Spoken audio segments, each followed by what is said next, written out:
आगामी विधानसभा निवडणुकीसाठी महायुतीमधून रिपाईला 10 ते 12 जागा देण्यात यावा अशी मागणी रिपाईचे अध्यक्ष केंद्रीय राज्यमंत्री रामदास आठवले यांनी केली आहे। तर जागा वाटपासंदर्भात 23 सप्टेंबरला रिपाईचं शिष्टमंडळ भाजपचे प्रदेशाध्यक्ष चंद्रशेखर बावनकुळे यांची भेट घेणार असल्याची माहितीही रामदास आठवले यांनी दिली आहे।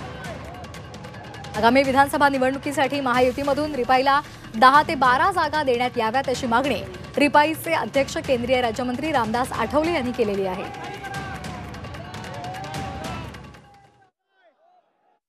चॅलेंजिंग मत आहे, त्यामुळे आम्हाला एक विधानसभेमध्ये 10 ते 12 जागा मिळाव्यात। सरकार आलं तर आपल्याला 1-2 मंत्रिपद मिळावी, काही महामंडळाची अध्यक्षपद मिळावी अशी आपली मागणी आहे। 23 तारखेला आमचं एक डेप्युटेशन भेटणार आहे चंद्रशेखर बावनकुळेंना आणि त्याच्यामध्ये एक आम्ही 17-18 जागा मागितलेल्या आहेत। 18